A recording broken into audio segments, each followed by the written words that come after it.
రైతులకు అండగా నిలవాల్సిన సీఎం చంద్రబాబు వ్యాపారులకు మద్దతుగా ఉన్నారని విమర్శించారు ప్రతిపక్ష నేత జగన్. మిర్చి పంట కొనుగోలులో రైతులపై ఆంక్షలు పెట్టి వ్యాపారులకు లాభం చేకూర్చే పని చేస్తున్నారని ఆరోపించారు. గుంటూరు నల్లపాడు రోడ్లో రైతు దీక్ష మొదలుపెట్టారు జగన్. రేపటి వరకు ఈ దీక్ష కొనసాగుతుంది.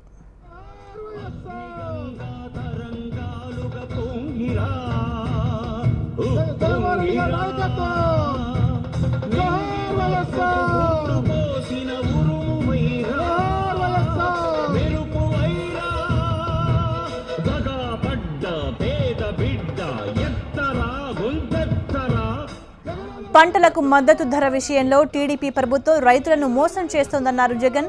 ఎన్నికల ముందు స్థిరీకరణ నిధి పెడతానన్న చంద్రబాబు ఇప్పుడు ఆ ఊసే ఎత్తడం లేదన్నారు ప్రతిపక్ష నేత.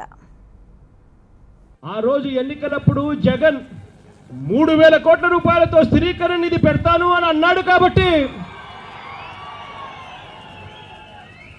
జగన్కి ఎక్కడ ఓట్లు పడతాయి అని చెప్పి చంద్రబాబు నాయుడు గారి వెన్నెముకలో భయం మొదలై రైతులను ఎలాగైనా మోసం చేసినా పర్వాలేదు అని ఆ రోజు ఆయన అన్న మాట. జగన్ 3000 కోట్లు అన్నాడా, అయితే నేను 5000 కోట్లతో స్థిరీకరణ నిధి పెడతాను అని చెప్పి ఆ రోజు చంద్రబాబు నాయుడు గారు అన్నారు.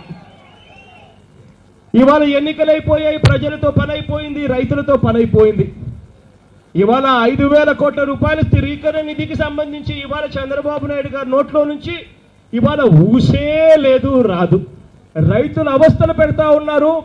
వీళ్ళకు కనీస మద్దతు ధర పెంచండి అని చెప్పి కనీసం ప్రధానమంత్రికి ఒక్కటంటే ఒక్క లేఖ ఇచ్చిన పాపాలు కూడా పోలేదు చంద్రబాబు నాయుడు గారు. 5 వారాల కిందట 6000 రూపాయల నుంచి 7000 పలికిన రేటు కూడా ఇవాళ చూస్తే 2500 నుంచి 4000కు మాత్రమే ఇవాళ పడిపోయిన పరిస్థితి ఇవాళ కనిపిస్తా ఉంది. సరే, ఆ కొనే రేటే తక్కువ రేటు అన్న సంగతి కాస్తో కూస్తో పక్కన పెడితే కనీసం ఆ 8000 రూపాయలైనా కూడా ప్రతి రైతు దగ్గర నుంచి పూర్తిగా కొనుగోలు చేసే కార్యక్రమం గవర్నమెంట్ మార్కెట్ ద్వారా ముందుకు తీసుకొస్తే అప్పుడు మార్కెట్లో పోటీతనం పెరుగుతుంది. చంద్రబాబు నాయుడు గారు ఇవాళ వ్యాపారులకు తోడుగా నిలబడ్డాడు. వ్యాపారులు కొంటే అది కూడా 8000 లోపే అట. రైతు పొరపాటున 8000 కన్నా ఎక్కువ అమ్మితే ఈయన ₹1 కూడా ఇవ్వడట. ఈయన ముష్టేసినట్టు 1500 రూపాయలు ఇస్తాడట. అది కూడా 8000 రూపాయలకు ఎంత తక్కువ అవుతుందో అంత మాత్రమే ఇస్తాడట. 1500లో కూడా కట్టింగులు పెడతాడట. ఇవాళ మిర్చి, పసుపు, మామిడి, టమాటో, ఉల్లి ఏది తీసుకున్నా కూడా, ధాన్యంతో సహా ఏది తీసుకున్నా కూడా ఇవాళ సుబాబుల వరకు కూడా ఏ ఒక్క పంటకు కూడా రేటు లేని పరిస్థితి కనిపిస్తా ఉంది.